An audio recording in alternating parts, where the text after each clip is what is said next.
JS family here নতুন আরেকটি blog ভিডিওতে তোমাদেরকে অনেকটা ওয়েলকাম জানিয়ে নতুন আরেকটি ব্লগ ভিডিও শুরু করছি।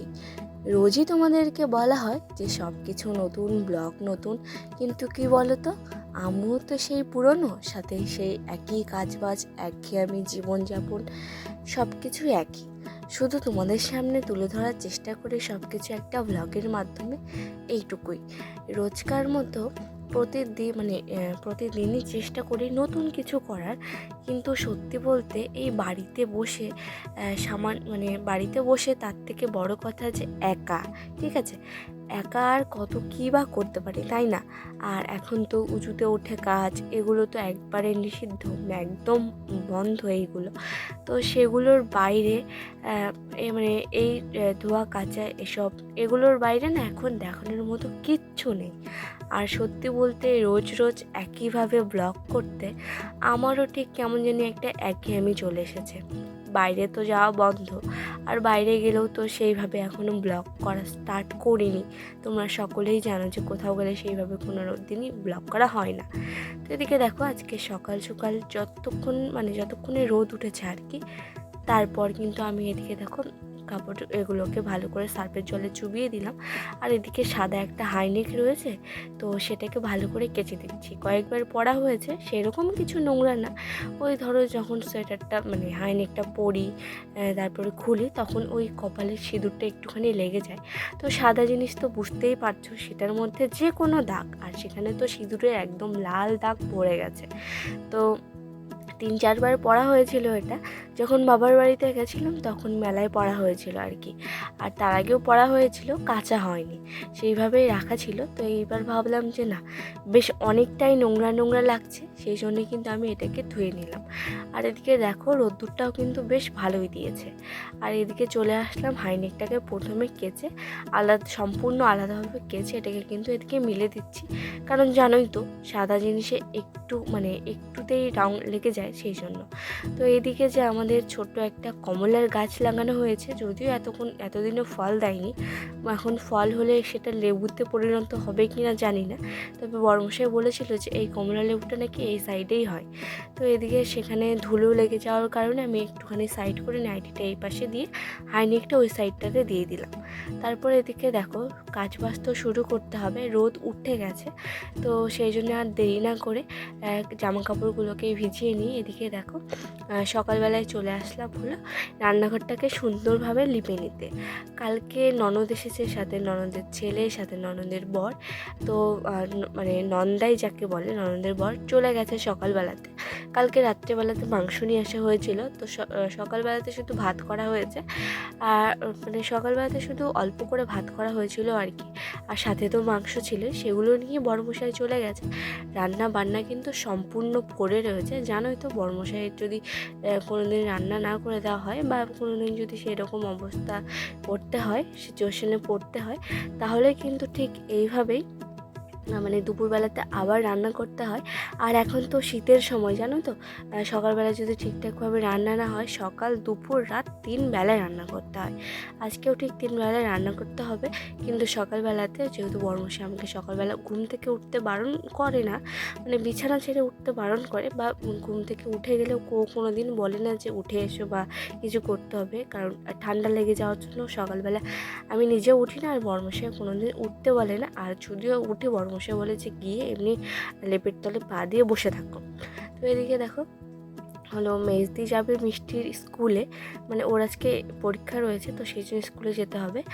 আর গোয়াল এসে দুধ দিয়ে যাবে, তো ওরা যখন এই টাইমটা থাকবে না, সেই জন্য মেজদি বলে গেল যে একটুখানি দুধটাকে নিয়ে রাখতে। আর এদিকে দেখো পুরো রান্নাঘরটাকে না, শুধু উনুনের এই সাইডটা যে রয়েছে, এই সাইডটুকুনি কিন্তু আমি ভালো করে লিপে নিয়ে বের করে নিয়েছি। আর যেহেতু রান্নাবান্না হবে, এই সাইডে যাতায়াত করতে হবে, উনুনের এই সাইডটা জানো তো তাড়াতাড়ি শুকিয়ে যায়, কিন্তু গ্যাসের এই সাইডটা কেন জানি না শুকোতেই চায় না। একই রান্নাঘর, একই পজিশন, কিন্তু কেন জানি না ওই সাইডটা শুকোতে চায় না। তো যারা নতুন আমার ব্লগটা দেখছো, তাদেরকে অনেকটা ধন্যবাদ। তোমরা কিন্তু অবশ্যই আমার চ্যানেলটিকে সাবস্ক্রাইব করেছো যদি সাবস্ক্রাইব করা না থাকে, আর যারা সাবস্ক্রাইব করে রেখেছো তাদেরকে অনেকটা ভালোবাসা জানাই। তো ভিডিওটা যদি ভালো লেগে থাকে, যেহেতু গ্রাম থেকে ব্লগ করছি, অনেকের ভালো লাগতেও পারে, আবার অনেকের ভালো নাও লাগতে পারে। যদি ভালো লেগে থাকে অবশ্যই কিন্তু ভিডিওটিতে লাইক করে দিও, সাথে একটা মিষ্টি করে কমেন্ট করে যেও কে কোথা থেকে দেখছো। তো এদিকে আমি কাজ করতে করতে দেখি, এই যে তোমাদের বললাম কালকে ননদ এসেছে, তো ওর ছেলে দেখছি আমাদের তুলসী মন্দিরে উঠে গেছে। ও আবার বেশ ভক্ত মনে হয়, কারণ ও সবসময় ওই পুজোর সময় যে উলুটা দেওয়া হয় তো ওটা করতে থাকে। তো এদিকে দেখো ও এখানে ছিল, আর যেহেতু প্রদীপটা দিয়ে আমার একবার হাত কেটে গেছিলো, সেই জন্য ভাবলাম যে প্রদীপটাকে সরিয়ে রাখি, কারণ ছোটো বাচ্চা তো বুঝবে না। তো ভাবলাম যে প্রদীপটাকে সরিয়ে রাখি আর পাথরের প্রদীপটা ওর হাতে ধরিয়ে দিই। তো এদিকে কিন্তু আমার লেপার কাজ এখনও শুরু হয়নি। আর ওই যে বললাম মিষ্টি পরীক্ষা রয়েছে, তো দেখলে ও কিন্তু পরীক্ষার জন্য একদম রেডি হয়ে গেছে। এই কাজগুলো জানো তো অনেকগুলো দিন পর করছি, জানি না বড়মশাই ব্লগে দেখলে কি বলবে। সত্যি কথা বলতে যখন শরীরটা ঠিকঠাক মতো ছিল না তখন তো কাজ করতে পারতামও না, ইচ্ছে করলেও করতে পারতাম না। কিন্তু এখন না শরীরটা অনেকটাই সুস্থ, তো সুস্থ থাকলে কি আর বসে থাকে, তাই না?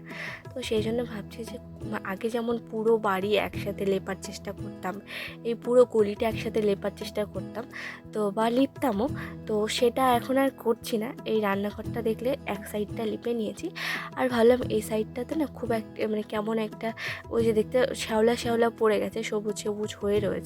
তো এগুলো না লিপলে দিন দিন বেশি হয়ে যাবে, আর দেখতেও খুব একটা ভালো লাগে না।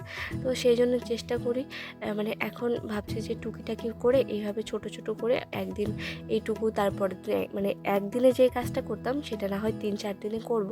তো এদিকে দেখো লিপার পরে জায়গাটা দেখতে কত সুন্দর লাগছে, আর এই সাইডটা দেখো কেমন লাগছে, তাই না? সেই জন্য এই সাইডটা ভালো করে ঝাড় দিয়ে নিলাম। আর সত্যি বলতে ঝাড় দিয়ে লিপে গুছিয়ে রাখলে না সবসময় জায়গাটা পরিষ্কার থাকলে নিজেরও বেশ ভালো লাগে, আর জায়গাটাও বেশ ভালো লাগে, তাই না? তো চেষ্টা করি যতটুকু করার, মানে যতটুকু পেটে প্রেশার না দিয়ে কাজটা করার। যদিও মানে পাকা জায়গা হলে ব্যাপারটা আলাদা ছিল, কিন্তু যেহেতু মাটির, তো ওই যে স্ট্যান্ডের মধ্যে যে নোছাগুলো পাওয়া যায়, মানে যেটাকে পোছা মারার জন্য নেওয়া হয়, তো সেটা দিয়ে তো এখানে কোনো কাজ হবে না, যেহেতু মাটির ঘর বারান্দা, তোমরা তো বোঝোই, তাই না? তো এখানে দেখো এই সাইডটা না যতই লেপার চেষ্টা করি, যতই করি না কেন, ঠিক যেন কেঁচোতে মাটি খুঁড়ে দেয়। তারপরে কোনো কারণে না এই সাইডটা মানে কল থেকে উঠতে ওই 1 হাত মতো জায়গা কেমন যেন এবড়ো খেবড়ো হয়ে থাকে, মাটি দিলেও কয়েকদিন পর আবার যেমন কি তেমন হয়ে যায়। তো তবুও আমি ভালো করে লিপে দিলাম যাতে দেখতে পুরোটাই সুন্দর লাগে। তারপরে এখানে দেখো ওই হাইনেকটা কাচার সময় যে কটা জামা কাপড় আমি এখানে ধুয়ে রেখেছিলাম, মানে চুবিয়ে রেখেছিলাম, তো সেগুলো এখানে রয়েছে।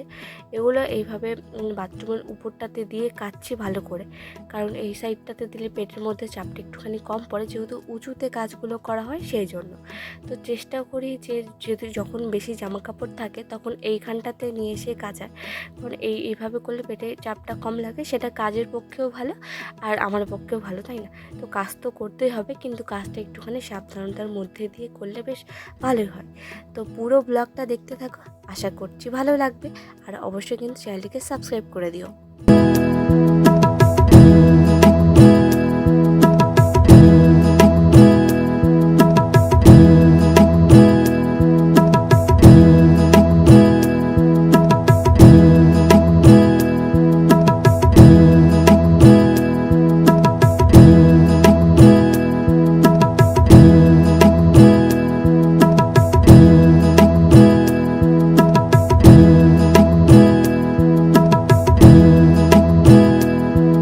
এখনকার মতো জলের সব কাজ শেষ, সেই জন্য কলপাটটাকে ভালো করে ধুয়ে নিয়েছি, আর তার সাথে যে জামাকাপড়গুলো ছিল সেগুলোও ভালো করে ধুয়ে নেওয়া হয়ে গেছে।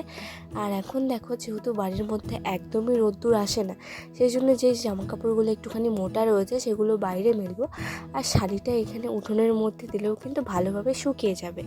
সেই জন্য শাড়ি আর সাথে যে একটা ছোট একটা স্কার্ফ রয়েছে, বা তো সেটাকে ছোটোকে এমনি দুপাশ দিয়ে নেওয়ার জন্য যে ছোট স্কার্ফগুলো এখন বেরিয়েছে, তো সেটাকে ধুয়ে নিয়েছি। তো জলের কাজ শেষ বলেছিলাম, তো তারপরে শুধু রান্নাবান্নার কাজটা রয়েছে আর কি, রান্নাবান্নাটা করতে হবে। এদিকে দেখো রান্নাঘরটা তো তখন লিপেই নিয়েছিলাম, আর এখন রান্নার জন্য কিন্তু এদিকে হলো জ্বালানি নিতে চলে এসেছি। এই যে দেখছো এগুলো না ওই যে আমাদের যে আম গাছ ছিল সেগুলো তো কাটা হয়ে গেছে, তো সেগুলোরই যে মানে এই মূলটা ছিল সেটা মানে শেকড়গুলো সেগুলোকে কিন্তু ছোট ছোট করে কেটে তুলে নিয়ে এগুলোকে জ্বালানি করা হয়েছে। যতদিন এগুলো ফুরিয়ে যাচ্ছে না কেমন একটা লাগছে জানো তো, মানে ফুরিয়ে যাওয়ার জন্য না, মনে হচ্ছে কি যে এই আম গাছগুলো ছিল, আম খাওয়া হতো, সেখানে শেষ স্মৃতি আর কি বলতে পারো। এই গাছের যদি এই মুড়োগুলোকে তুলে ফেলা হয় তাহলে তো আর কোনো কিছু এগুলোতে থাকবে না।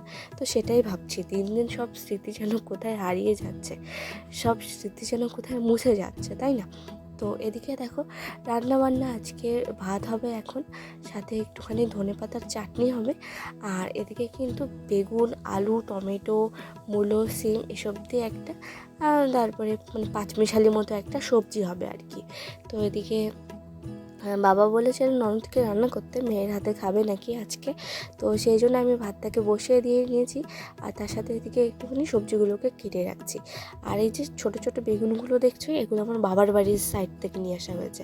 আসলে আমাদের এই সাইডে না এগুলো পাওয়া যায় না, আর আমার শ্বশুরমশাই এই বেগুনগুলো খেতে ভীষণ ভালোবাসে, সেই জন্য বাবা আসার সময় নিয়ে এসেছিলো। তো দুদিন ধরে খাওয়া হয়েছে, আরও আছে। তো চলো আজকের ব্লগটা এখানে এন্ড করছি। যদি ভালো লেগে থাকে অবশ্যই চ্যানেলটিকে সাবস্ক্রাইব করে ভিডিওটিতে লাইক করে পাশে থেকো। পুরো ভিডিওটা দেখার জন্য তোমাদেরকে অনেকটা ধন্যবাদ। দেখা হচ্ছে পরের দিন আবার ঠিক দুপুর 2টোয়।